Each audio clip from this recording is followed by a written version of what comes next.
네, 이제는 지난번에 마다가스카르 태스크포스 팀 다녀왔는데 다녀오면 직접 이렇게 나누게 한다고 제가 말씀드렸잖아요. 그래서 한 10분 정도 나눌 수 있도록, 사실 일부 예배도 나누려고 했는데 이게 좀 이런 걸 이렇게 사진이랑 준비해서 하려고 보니까 아마 다음 주에 하려고 생각했나 봐요. 그래서 일부에서 제가 요약해서 했고요. 나눠 주겠습니다. 우리 네, 나오십시오. 박수로 우리 환영해 주세요.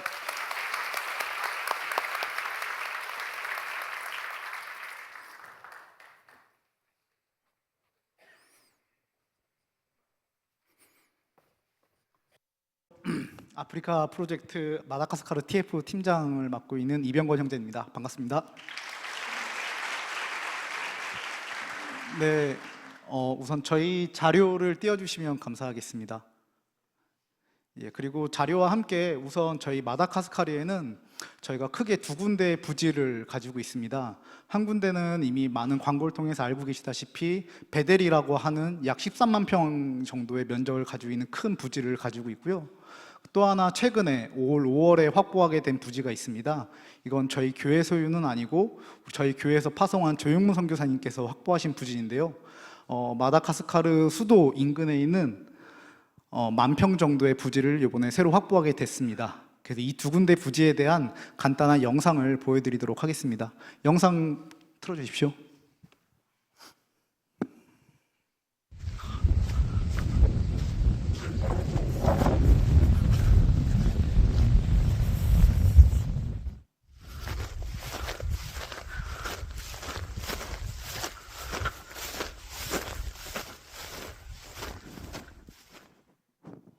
네, 제가 드론처럼 보이게 하려고 찍었는데 아무래도 키가 작아서 네, 티가 났습니다.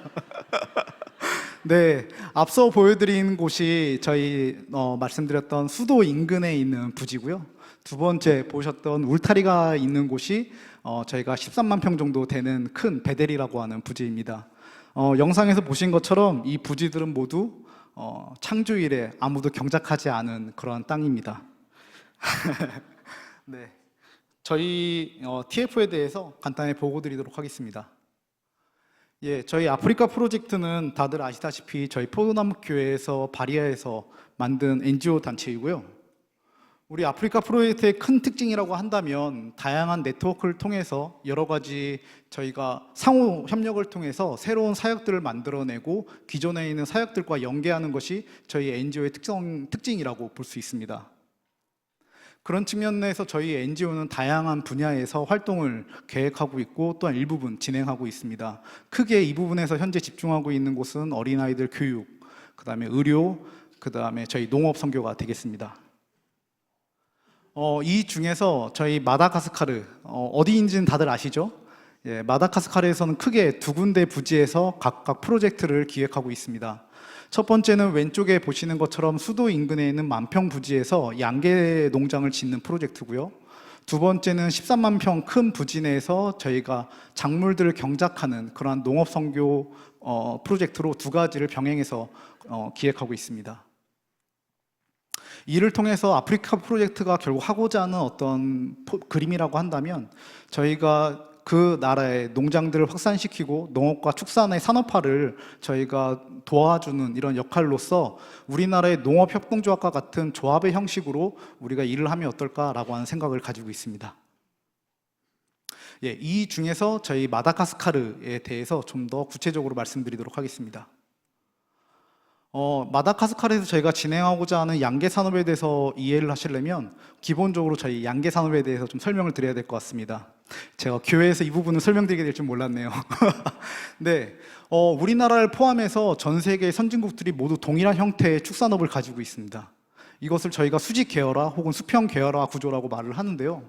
일반적으로 노란색으로 보시는 것과 같이 가공과 유통을 하는 어떠한 주체들이 병아리나 사료들을 농장에 공급을 하고 그렇게 자라게 된 닭이든 소든 돼지들을 일괄 수매를 해서 유통하는 방식으로 현재 시장에 공급되고 있습니다. 이러한 구조를 통해서 굉장히 적은 수의 농장을 통해서도 대량 생산이 효율적으로 가능하게끔 이 구조가 뒷받침하고 있습니다. 우리가 흔히 알고 있는 하림이나 마니커 같은 회사들이나 해외적으로도 굉장히 큰 JBS나 타이슨 같은 회사들이 이 노란색에 해당한 영역들을 담당하는 회사들입니다. 근데 신기한 것은 마다가스카르에는 저희가 축산업이 굉장히 되어 있지 않을 거라 생각을 했는데, 보시는 것처럼 그 현지에서도 두 군데의 회사가 이러한 동일한 역할을 하고 있었고요. 이러한 동일한 구조를 추구하고 있었습니다. 다만 현지 같은 경우에는 산업 과도기적 특성 때문에 여러 가지 문제점들을 현재 띠고 있었는데요. 그 중에 하나가 자본이 부족하기 때문에 대규모 농장들과만 계약을 해야 되는 이런 구조상 생산 물량이 굉장히 부족하다는 이슈를 안고 있었습니다. 또 하나, 이 현지 상황에선 비즈니스가 많이 발전하지 않다 보니까 현지에서 일을 하시는 분들이 이 비즈니스에 대한 가치관이나 정직과 성실에 대한 가치관들이 많이 부족한 상태가 이 현재 생산성이 부족한 하나의 원인으로 지목되고 있었습니다. 그런 측면 내에서 저희가 기존에 있던 이 체인 내에서 농장과 계열 회사 사이에 우리 아프리카 프로젝트가 하나의 포지션을 담당을 해서 역할을 하면 굉장히 좋겠다라는 생각을 하고 있습니다. 구체적으로 저희가 할 수 있는 일들을 말씀드리면, 저희 아프리카 프로젝트는 직영 농장을 소유함과 동시에 전국의 소규모 다수의 농장들을 저희가 설립을 해서 각각의 사람들에게 직업을 창출하고 또한 수익을 만들어줄 수 있고요. 또한 정기적으로 산업이 발전함과 동시에 이 전체적인 산업이 밸런스 있게 잘 성장할 수 있도록 조율한 역할로도 저희가 역할할 수 있을 것 같습니다. 그림에 보시는 것과 같이 이런 소규모 농장들은 본인들의 권익을 지키기가 굉장히 어렵습니다. 경제사회에서는. 하지만 저희 협동조합, 아프리카 프로젝트를 통해서 하나의 협동조합의 형식을 띈다라고 한다면 장기적으로 소규모 농가들도 권익을 보호받을 수가 있고, 산업이 발전함과 동시에 그 수익에 대한 균형도 지속적으로 추구할 수 있을 것이라고 기대할 수 있습니다. 그 중에서 이번에 저희가 말씀드리고자 하는 부분은 하얀색으로 표시한 첫 번째 단계에 대한 부분입니다. 우선은 저희가 앞서 보여드렸던 영상에 있는 부지에 농장을 설립하고 실제 거기에서 운영을 하는 것이 저희가 당면한 일이라고 볼 수 있습니다. 이를 위해서 대략적으로 검토한 예산은 다음과 같습니다. 첫 번째 보시는 것처럼 농장을 설립하는 데는 대략 한 5천만 원 정도의 비용이 소요될 것으로 보이고요. 이를 통해서 발생하는 매출이 1년에 최소 4,500만 원에서 미니멈이고요. 최대로 잡을 때는 9,500만 원까지 2배 정도의 차이를 발생시킬 정도로 매출을 발생시킬 수 있을 것이라 기대하고 있습니다. 매우 수익성이 좋은데요. 국내에 비하면 대략 한 3배에서 5배 정도의 높은 수익성을 보이고 있습니다. 이 원인이라고 한다면 앞서 말씀드렸던 것처럼 생산이 부족하다 보니까 공급이 부족해서 전체적으로 판매 단가가 높게 설정된 데에서 이런 기회가 포착되고 있습니다. 그리고 이걸 통해서 저희가 자체적으로 직영농장에 발생한 수익은 전국적으로 소수의 많은 농장들을 세우는 데 사용이 될 것인데요. 그 농장들을 세우는 방식은 가칭 양계 구독 서비스라고 저희가 이름을 붙이고 있습니다. 이 부분에서 간단히 말씀을 드리면요. 간단합니다. 기존의 사육에 대한 경험이라든지 농장에 대한 인프라를 갖고 있지 않은 농장 가정들을 저희가 선정을 해서 축사를, 뒤에 사진에 간단하게 보시는 것처럼 작은 농장을 저희가 지어주고 이 농장에서 약 300마리에서 500마리 정도의 소수의 닭들을 키우게 됩니다. 그러면 농장에서는 별도로 이 닭들에 대한 어떤 사료나 병아리를 구하거나 판매처를 찾는 것이 아니라 그냥 주어진 상황에서 축사해서 병아리와 사료를 먹여서 키우기만 하면 됩니다. 그리고 그 기간 동안 저희 인원들이 방문을 해서 사육에 대한 전반적인 컨설팅을 함께 진행하게 되고요. 35일에서 70일 정도의 사육이 끝나게 되면 저희 아프리카 프로젝트가 전량 수매를 해서 앞서 보여드렸던 마벨과 같은 회사에 유통으로 판매하는 구조가 될 것입니다. 이런 방식을 통해서 각각의 가정들은 매달 월 $100 정도의 평균 수익을 발생할 수 있을 것이라 기대할 수 있는데요. 이는 마다가스카르 평균 임금 정도의 수준이라고 이해하시면 됩니다. 전체적인 워크플로우는 다음과 같고요. 이 중에서 노란색에 해당하는 부분만 각 현지에 있는 농장들이 담당하면 되는 것이고, 앞 뒤에서는 모두 아프리카 프로젝트가 담당하기 때문에 각각의 농장들이 해야 될 업무에 전문성을 부여할 수가 있고 전체적인 리스크를 줄일 수 있는 장점이 있습니다.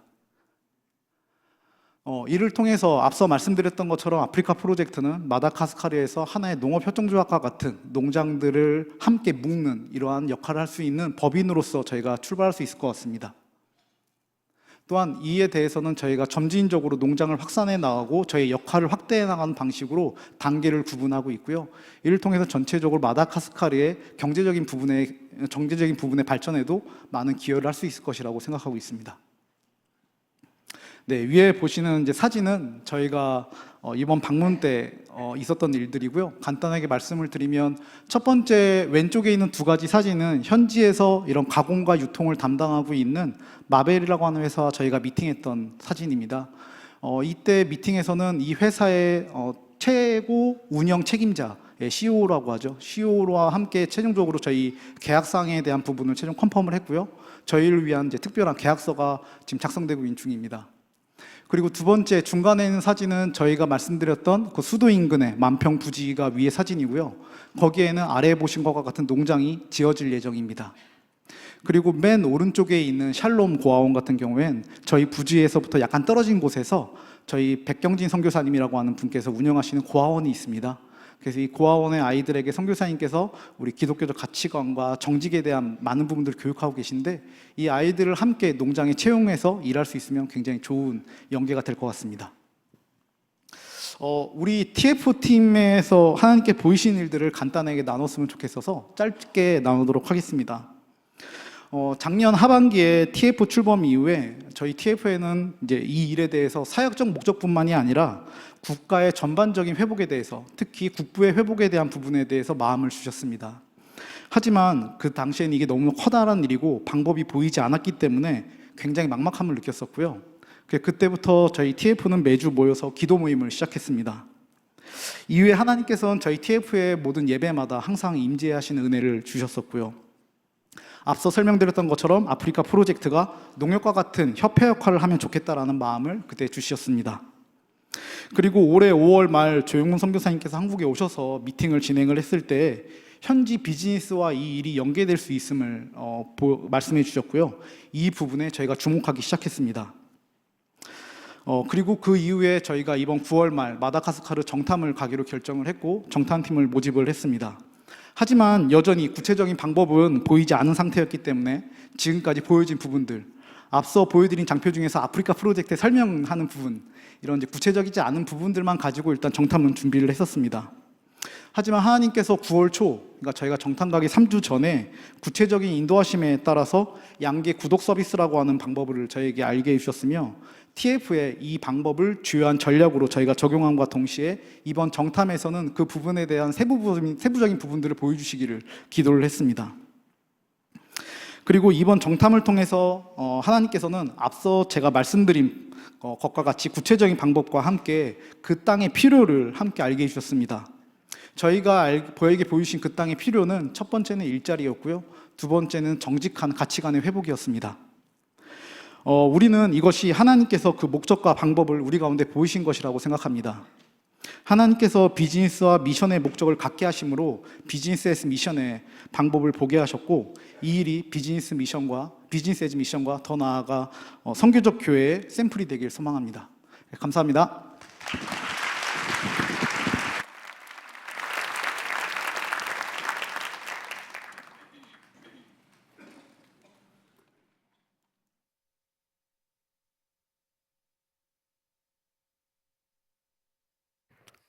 다 들으셔서 아실 텐데, 우선 아프리카 프로젝트는 그러니까 말씀드린 대로 그 아프리카에 섬기는 그 아프리칸 리더십 선교 단체하고 우리가 연결되면서 그분들이 여러 나라의 네트워크를 가지고 있거든요.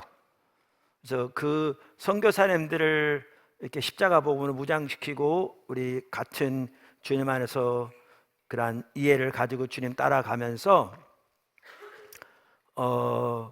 이렇게 그분들이 가지고 있는 네트워크를 통해서 나라들의 전국 컨퍼런스, 때로는 이제 지역 리저널 컨퍼런스, 이런 컨퍼런스를 하고, 더 나아가 목회자들을 위한 훈련원, 때로는 신학교를 처음부터 세워서 우리 지금 가장 핵심적인 기본적인 신학과 우리 지금 신학원에서 하는 이 신앙훈련, 교회에서 하는 이 신앙훈련을 접목하면 정말 환상적인 커리큘럼이 되거든요.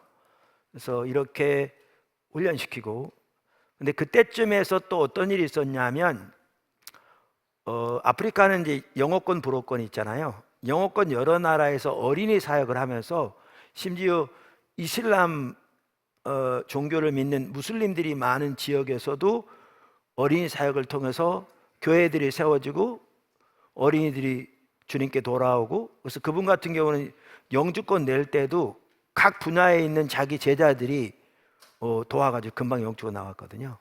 이렇게 열매를 나타나고 있는 그분들이 연결됐어요. 그래서 이게 되면서 이제 그래서 교회가 개척되어지면 어린이 사역에 같이 가고, 그러면서 제 눈에 보였던 게 아프리카 같은 나라는 어려우니까 지역 사회를 같이 살려야 되잖아요. 그래서 농업이 같이 가고 기술이 같이 가고 비즈니스 에즈 미션이 같이 가면 아프리카 56개국을 살리겠더라고요. 제 눈에. 거기서 이제 아프리카 프로젝트가 보인 거예요. 그러니까 저는 이제 하나님의 뜻을 보이실 때 이렇게 전체 윤곽을 딱 보이시거든요. 그래서 아프리카 프로젝트의 이름은, 그 아프리카에는 한국 선교사님들이 연합되어 있는 단체도 있지만 아프리카에서 한인교회를 담임하는 목회자들의 연합체도 있어요. 그 한인교회를 담임하는 목회자 연합에서 저를 그 세미나 강사로 초빙해서 남아공의 프레토리아 근처에서 세미나를 할 때 그 숙소에서 저에게 이름을 지었거든요. 이런 부분. 그래서 이 부분을 같이 하려면, 농업 같은 이런 일을 같이 하려면 NGO 단체가 필요하다. 그래서 아프리카 프로젝트라는 NGO를 만든 겁니다. 근데 아시다시피 코로나를 통과하면서 이게 하나님이 막 보내시면서 지금은 NGO 단체로 정부에까지 등록이 되어 있습니다. 그리고 거기에 헌금한 거는, 그러니까 기부금이라고 그러죠. 하여튼 뭐라고 부르든지 다 세금 공제를 받도록 다 돼 있습니다. 이러던 차에 제가 가끔 우스갯소리로 여러 가지 얘기를 하는데, 조영문 선교사님을 포도나무 교회가 파송하게 되었고, 그러면서 조영문 선교사님이 오래전부터 마다가스카르 섬기는데 정말 귀하게 섬기면서 정부에서 70만 명평의 부지를 준 겁니다. 그러면서 그 중에 일부인 14만 3천여 평의 땅을, 아까 보신 땅을 우리 아프리카 프로젝트에 쓰도록 이렇게 우리에게 준 거죠. 그러면서 이제 아프리카 프로젝트에 대해서 이렇게 써야 되는데 어떻게 하나 라고 고민하고 있을 때, 그때 어떤 일이 있었냐면 아마존 내에서 섬기고 있는 선교사님이 한국에 방문해서 그분과 함께 식사를 하게 되었습니다. 아마존에서 섬기는 그분들은 주로 재미교포들입니다.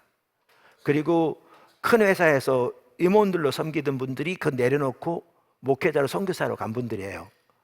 근데 거기는 땅이 14만 정도가 아니고요, 훨씬 더 많은 땅이 있어서 아마존 내에 그분들은 농업, 축산 다양한 부분을 할 뿐만 아니라 아마존 그 내 여러 지역의 교회들을 세우고 그 목회자들을 훈련하고, 그리고 그 지역을 살려야 되기 때문에 이러한 산업들을 통해서 그 지역들을 이렇게 살리는 데도 힘쓰고 있습니다.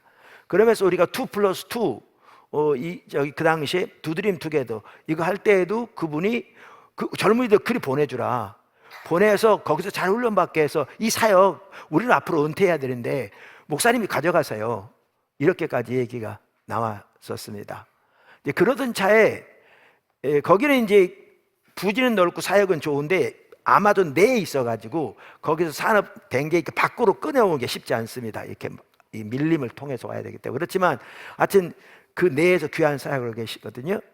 그래서 제가 그 아마존을 가려고 비행기 표까지 예약해 놨는데 코로나가 터졌습니다. 그래서 제가 보기에 나가면 못 들어올 것 같더라고요. 그래서 그거를 중단했는데 여전히 제 생각에 맞았습니다. 그래서 중단됐다가 가기는, 그래서 이제 빠른 시일 내에 한번 가긴 가야 합니다. 제가 파라과이도 가야 되고요, 파라과이 가는 길에 그 아마존 들려서 갈 거고, 오늘 아침에 아르헨티나 선교사님 방문하셨는데 그분 얘기로는 거기 오시면 아르헨티나도 방문해 달라고 요청은 있었는데 제가 세 개국을 같이 가기는 힘듭니다. 그러면 2주를 빼야 돼서 하여튼 그런 요청은 있었습니다. 그러던 차에 이제 코로나 기간이 약간 끝날 때인가 코로나 기간 때인가 약간 그 좀 진정됐을 때 그 아마존의 선교사님이 오신 겁니다. 한국에 치료도 받고 할 겸. 그래서 이제 선교사님 주일날 오후에 우리 팀들하고 같이 식사를 하러 간 겁니다. 대접하려고. 갔더니 거기에 누가 와 있냐면 지금 이병건 형제님, 또 우리 그 양계장을 하는 박진희 형제님 와 있는 거예요. 그래서 어떻게 왔냐고 그랬더니 그 아마존에서 그 하던 그분들이 다양하게 지금 그걸 하는데 그 중에 하나가 양계예요. 그런데 인터넷으로 전화로 이분들의 도움을 계속 받고 있더라고요. 지금 여기 발표한 우리 이병헌 형제님은 파이프트리 회사 설립해서 지금 대표로 있잖아요. 그러면서 축산, 특별히 지금 현재 양계 농가에 AI를 통해서 다 설치해 가지고 아주 효율적으로 이 축산이 되게 할 뿐만 아니라 병이 나오면 곧바로 이걸 이렇게 알게 돼서 이렇게 거기만 딱 할 수 있도록, 그래서 정부에서도 이렇게 연구비 지원이 나오고 그랬거든요. 이 일을 하고 있어서 우리나라 축산 농가에 많은 유익을 주고 있거든요. 예, 그리고 우리 준영 형제만 하더라 잘 알다시피 그 알찬 유정란 그 하면서 회사를 정말 잘해요. 신실하게. 그래서 우리나라 세 군데인가 네 군데 TV에서 자기들이 말한 것도 아닌데 TV 회사에서 그냥 온 거예요. 오겠다고. 그래가지고 와서 취재해가고 내보내고 이랬어요. 그래가지고 이제 그렇게 하고 있는데 그 팀들이 거기 협력하고 있었던 거예요. 이렇게 인터넷으로.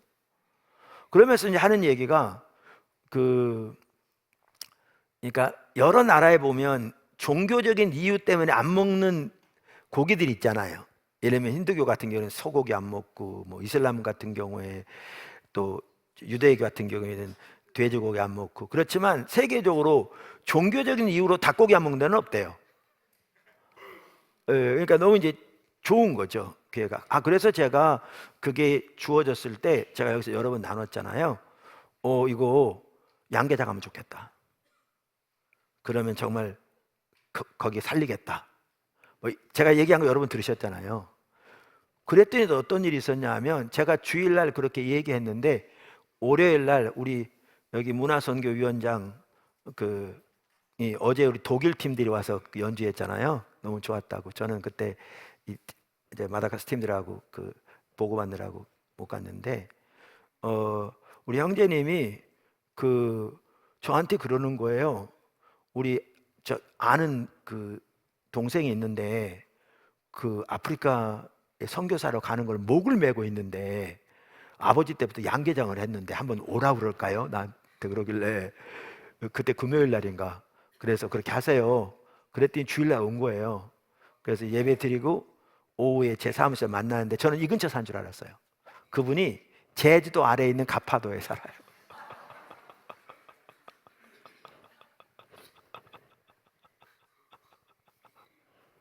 그래가지고 금요일 날인가 얘기해가지고 그분이 가파도인지 하여튼 가파도 하여튼 거기서 제주도로 와서 제주도에 비행기 타고 김포 와가지고 김포에서 주일날 여기 온 거예요. 여기. 그래서 얘기 나눴더니 그분은 정말 아프리카 선교사 가기 열망해요. 그리고 이 양계를 이렇게 많이. 그분이 또 근데 음악가예요. 전문적으로. 영국에서 유학까지 갔다 온. 그래가지고 그런 거예요. 그러면서 이제 함께 하기로 해서 지금 아마 듣고 있을 거예요. 포도나무교회 성도예요. 등록해서 지금 가파도에서 예배 들어요. 그러니까 막 하나님 이렇게 움직여 가시더라고요. 그래가지고 이제 내가 그리고 이제 또 뭐가 있냐면 가나안 운동 아시죠? 김용기 장로님을 통해 시작돼가지고 새마을 운동이 거기서 시작된 거잖아요. 그 당시 박정희 장군이 쿠데타를 일으킨 다음에 김용기 장로님을 찾아왔더래요. 가난한 나라 어떻게 살려야 되겠냐고. 그래서 김용기 장로님 그랬대요. 군인이 나라를 지키지 왜 정치에 끼어드냐고. 그때는 하늘에 날아가는 새도 떨어뜨리시던데. 그랬더니 그 당시 박정희 장군이 그러더래요. 박정희 장군이었으니까 장군이야 그러죠. 또 혹시 뭐 정치적으로 저하고 이해가 다른 분 뭐 이렇게. 저는 사실 여도 야도 아닙니다. 저는 그냥 하나님 편입니다. 네. 잘한 건 서로 여기 어디든지 잘한다 그러고 못한 건 어디든지 못한다 그러고 그런 사람이니까 저를 오해하지 않으셨으면 좋겠습니다. 박정희 장군이 그러더래요. 그러게 말입니다. 예. 그러면서 이분이 그 새마을 저기 가나안 농군학교 그 얘기를 하면서 그게 계기가 돼 새마을 운동이 시작된 거예요, 한국에. 우리나라에. 그 배후에 그게 있었어요. 그래서 우리나라 산업화에 엄청난 영향을 미쳤잖아요.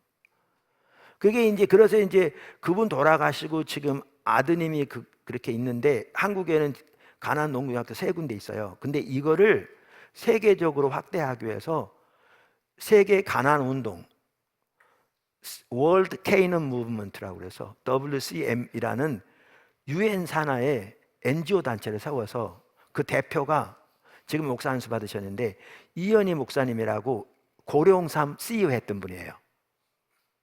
계열사가 3개 있었던. 근데 하루는 그 저기 이 WCM 그 총재라고 그러는데 총재님이 사무총장하고 제 사무실을 방문한 거예요. 부산에서 또 올라온 거예요, 저 말나로. 그러면서 이제 교제가 되었고 세계 가나안 운동과 MOU를 맺었어요. 그런데 어떤 일이 있었냐면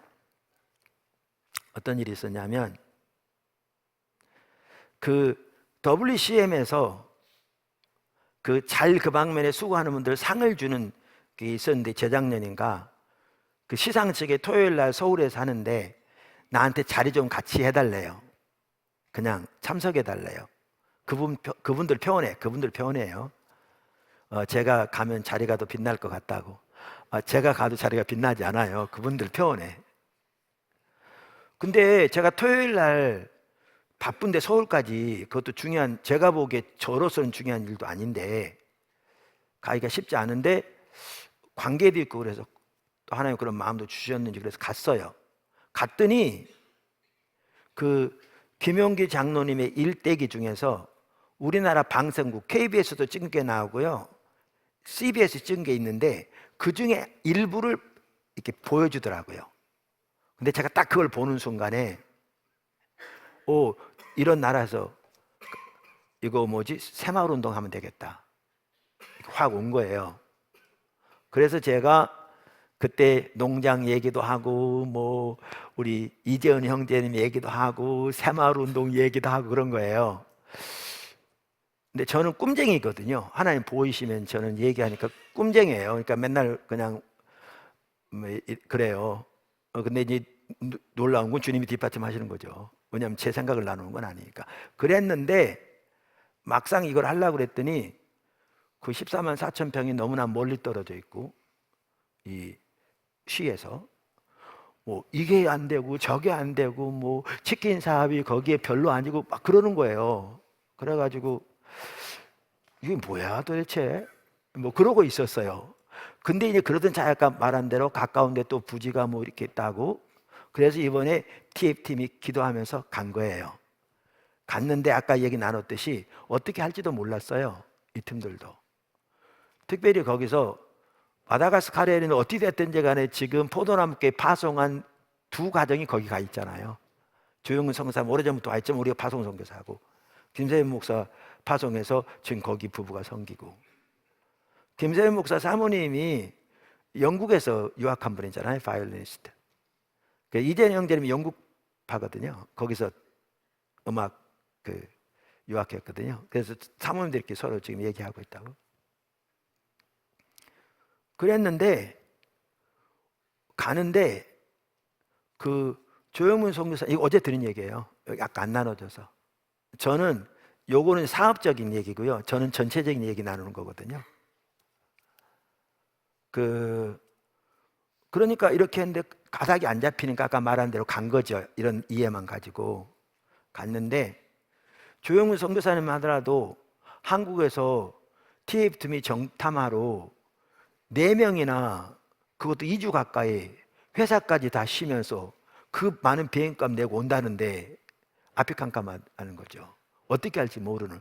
근데 가만히 있을 수 없어. 그 전날에야 비로소 이거 사료 가게 한번 알아볼까 그래가지고 시내에 있는 사료 공장을 한번 알아봤대요. 기껏 소개한 게 그거였어요. 근데 이분들이 딱 사려고 갔는데 얘기 들어보더니 사려 공장 그분이 여기 올 게 아니고요, 저기 가셔야 되겠네요. 그래서 소개해 준 게 우리나라 하림처럼 마다가스카르 전체에 치킨 그거를 유통하는 2개 회사가 있는데, 그 한 회사가 농업 관련 마다가스카르 대기업의 자회사인데 거기를 딱 연결한 거예요. 아까 말한. 거기서는 지금 필요가 너무나 있는데 너무너무 필요한 거죠. 그래서 곧바로 어떻게 될 수 있게 됐냐면, 우리가 아까 말한 대로 축사를 지으면 거기서 병아리 다 대줄 거고요, 사료 다 대줄 거고, 키우기만 하면 35일 내지 얼마면 출하한대요. 그들이 다 가져갈 거고요. 그러니까 아까 들어갈 돈이 그 정도 되는데, 이 공장 짓는, 이제 축사 짓는 것만 한다면 그게 당장 한 45일 후부터는 수입이 나기 시작하거든요.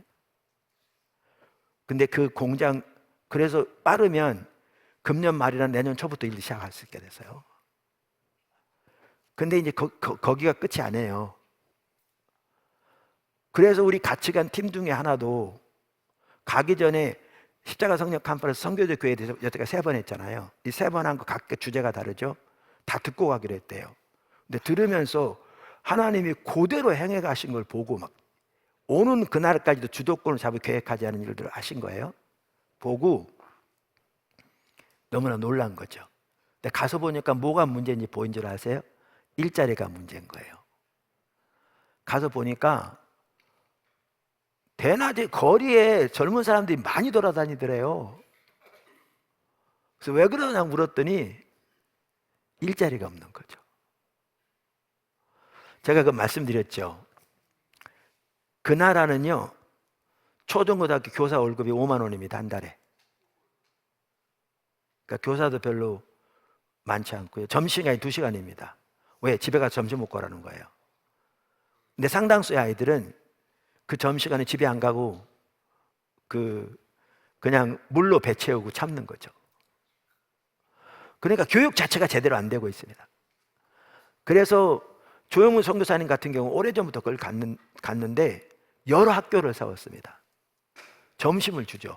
근데 점심을 어떻게 줘요? 그분은 포도나무께 파송하기 전부터도 정말 활발하게 사역했는데요, 하나님 특별하게 함께 하세요. 저는 오래전부터 그분 알고 있거든요. 제가 그분 섬길 때 마다가스 사역도 다녀왔고.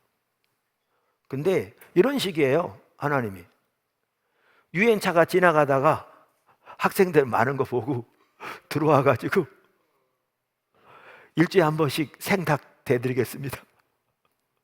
그래가지고 막 대주고 막 이렇게 하나님 일하세요. 그래가지고 여러 학교들을 세워서, 그래서 거기는 또 하나가 뭐냐 하면 영혼을 갈 길을 긁어요. 몇만 명 되는 교회가 여러 교회고요, 교회가 급속도로, 우리 딱 60년대 같아요. 교회가 급속도로 성장하고 있고요. 그런데 학교가 막 이렇게, 그래서 학교도 여러 개 세우고, 조영무 선교사님 같은 경우에는 병원까지 세웠고요, 지금 의대도 세웠을 거예요. 그래야 하나님 일하시는데, 그런데 문제는 아까 그 고아원 하는 선교사님 있다고 그랬잖아요. 그분도 조영무 선교사님도 아프리칸 리더십에 속해 있고요, 아까 제가 같이 협력해서 한다고 그랬잖아요. 고아원 하는 분도 아프리칸 리더십에 속해 있어요. 근데 문제가 뭐냐면 고등학교 나오면 갈 데가 없는 거예요. 고등학교 못 나오는 일도 많고요, 일자리가 없어요. 그래서 우리 같이 가는 형제만 하더라도 그걸 보면서 제가 컨퍼런스 때 나눈 것 중에 하나가, 사람들이 가난한 건 비즈니스가 없어서다. 그래서 비즈니스 자체가 선교다. 그 얘기, 그 유명한 분이 한 얘기거든요. 제가 인용해서 얘기했는데, 앤디 밀슨가. 근데 그러면서 이걸 보니까 아까 말 1차로 그렇게 하고요, 이제는 수익이 모아지는 대로, 아까 저 모델도 CJ 인터내셔널 통해서 아마 알게 된 것 같아요. 연결돼 가지고 각 가정에 이렇게 해서 모아지는 대로 회사에 납품하는. 그러면 그들은 다 사늘기 시작하는 거예요. 또 하나가 뭐냐 하면 교회는 빨리 성장하고 있는데 신앙적으로 이렇게 하나님 중심적이 아니니까 이러면 농장만 하더라도 병아리 5천 마리 줬으면 5천 마리 납품해야 되는데 2,500만 원 납품하고 2,500원 따로 파는 거죠. 돈도 받고. 예를 들면. 그러니까 믿고 이렇게 일하기가 힘든 거예요. 근데 그래서 아까 그 선교사님은 고아원 한다고 그랬잖아요. 집중적으로 훈련시킨 게 중에 하나가 뭐냐 하면 이러한 정직성, 하나님의 백성의 삶의 자세, 가치를 가르치는 거예요. 그러면 이제 여기다가 이들을 같이 투입해서 일할 수 있는 거죠. 고아원도 살고 아이들도 살고 지역사회가 살고 더 나아가서 그 나라야말로 새마을 운동이 필요한 나라예요.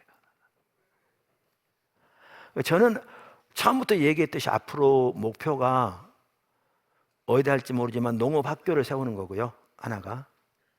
그래서 그들을 우리나라 선진 농업 뛰어나거든요. 이번에 이렇게 거기다 양계장 할 때요. 우리 아까 발표한 그 이병근 형제님이 그 설립해서 대표로 있는 파이프 처리 회사 거기에서 AI를 동원해서 지금 하잖아요. 그걸 그대로 거기서 도입할 겁니다.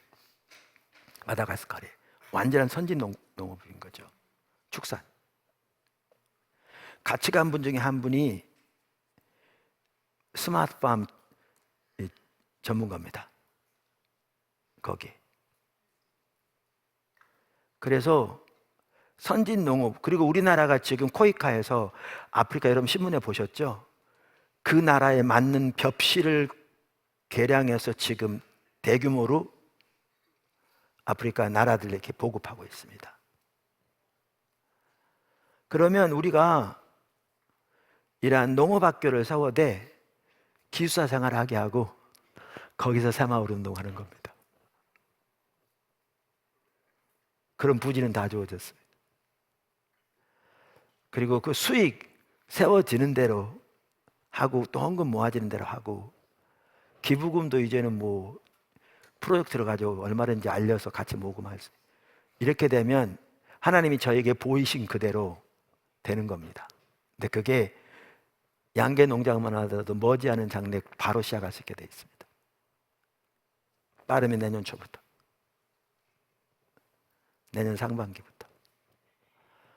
축산 지어서 시작하기 전에는 저도 가야 되고 우리 팀 한번 같이 가서 테이프도 끊고 기도도 하고 주변도 돌아보고 그런 날이 내년 초에 있을 줄로 기대합니다. 네, 그래서 하나님께서 이렇게 참 말씀하신 그대로 놀라우게 해가고요. 요게 잘 정착되면 요 모델을 그대로 다른 나라에 하면 됩니다. 남아공에도, 케냐에도, 나이지리아에도, 남미도, 아마존에도, 파라과이도, 아르헨티나도 이렇게. 그러면 처음에 보여진 대로 그 교회들을 살리고 교회들을 개척하고 목회자들을 이렇게 훈련하고 더 나아가 농업, 기술 다양한 부분에서 이렇게 그 지역사회를 일으키고 그러면 하나님 우리를 인도해 가시는 선교적 교회 그게 그대로 되는 겁니다. 하나님이 이렇게 성경적으로 우리를 인도해 가실 뿐만 아니라 실제로 그 일을 하고 계십니다. 실제로. 예, 그래서 너무나 좋은 시간이었습니다.